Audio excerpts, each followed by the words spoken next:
So this right here is an example of innovation that is going on in other companies. And Glock's not doing that so much. I know their Gen 6 is coming out at some point soon, but I just don't see it. I think Glock is being more reactive now to what other companies are doing. And Glock has just never been that innovative. Sure, they've always been reliable, that's for sure. And you've heard the saying that Glock is basically the Toyota Corolla of the gun world. They are boringly reliable. And they're a good gun to have if you just want a gun that you know will just work, then there's nothing wrong with them. But they're not innovative. They're just, it is what it is.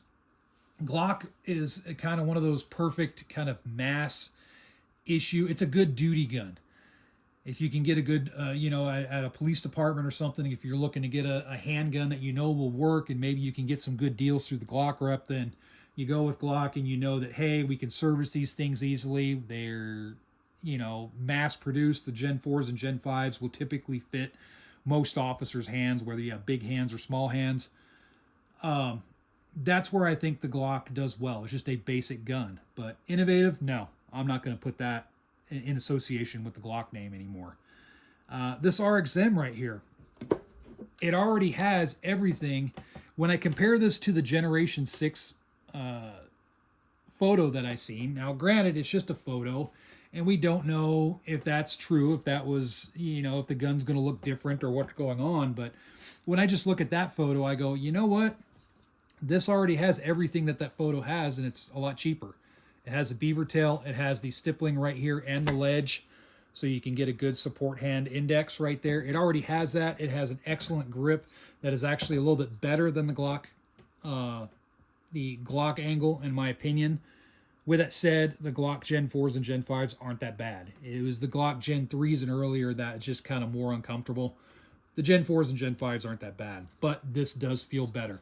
The undercut right here is amazing. The integrated magwell is awesome.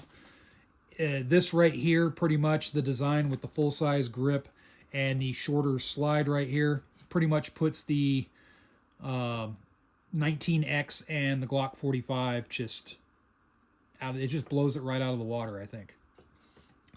They also have the subcompact. I don't have the subcompact grip, but they do have that for those that want carry. So you do have that option, and I think that's awesome.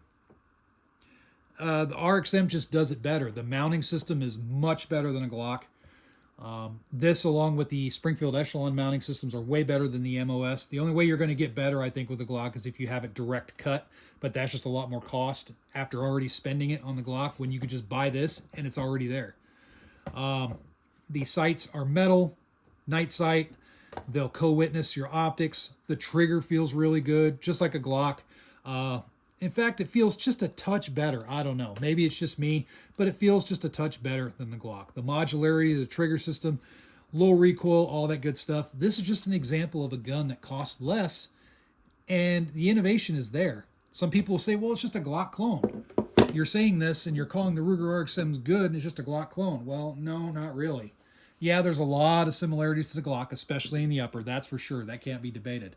But it has a modular trigger system. Glocks don't have that, so you can't really call it a clone. It basically took the Glock design and evolved it into what I think the Glock should have been.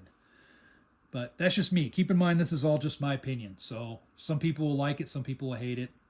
That's the way of YouTube, right? But, I think spending your money smart is important these days. The economy sucks, inflation sucks, and when you go out and spend $500-$600 on a Glock, and then you have to do things to it, and that's what I see usually, especially on YouTube, is very few people keep their Glocks stock. They'll buy it and then they'll say, okay, I got to get rid of the trash plastic sights, so now I need night sights. So there's some money right there. And then they say, well, I want to stipple the grip, or I want to do something different with the grip. So there's money right there. Okay, now I have to get MOS plates for whatever optic that I want to have, unless they bought a model that came with those plates. So there's more money there. Now I want to do this. I want to change this out, or maybe I want to change the trigger out, or I want to do something. I want to add a magwell to it, or there's all these things that people do to Glocks, which is fine. But you're spending a lot of money. So there's people that may not have that ability, And they might not realize that, hey, if they look at other platforms out there, they're going to get a gun that's just as good, if not better. And this isn't the only example. This is the example I'm using in this video. I'm kind of focusing on this right now because this is a pretty very budget priced setup to get into. But this isn't the only one out there. The Springfield Echelons are excellent. The Smith & Wesson M&P 2.0s, that's another example of an excellent gun. So just in my opinion, stuff like this RXM right here is just blowing Glock out of the water. I look forward to hopefully the RXM coming out with different models. I'd like to see a factory integrally ported model, kind of like how the Echelon and the Smith & Wesson have ported models and whatnot. I think that would be amazing with an RXM platform to have this, but an integral porting on the front here to just make it even that much flatter shooting. Maybe a full-size RXM, something with a little bit longer barrel, so that way you could have something that would fill the void that the Glock 17 used to fill, but now the Glock 17 is pretty much discontinued. That would fill that void. So that would be kind of cool. I think Ruger's on to something good here. So let me know what you guys think in the comment section below, whether you think I'm full of it or whether you think I'm good.